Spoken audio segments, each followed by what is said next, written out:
أعوذ بالله من الشيطان الرجيم. بسم الله الرحمن الرحيم.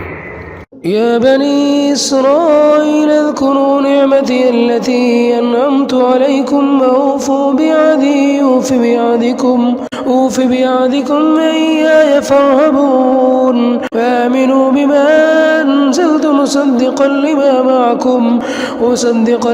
معكم ولا تكونوا أول كافر به ولا تشتروا بآياتي ثمنا قليلا وإياي فاتقون ولا تلبسوا الحق بالباطل وتكتموا الحق وأنتم تعلمون وأقيموا الصلاة وآتوا الزكاة واركعوا مع الراكعين أتأمرون الناس بالبر وتنسون أنفسكم وأنتم تتلون الكتاب أفلا تعقلون واستعينوا بالصبر والصلاة وإنها لكبيرة إلا على الخاشعين الذين يظنون أنهم ملاقو ربهم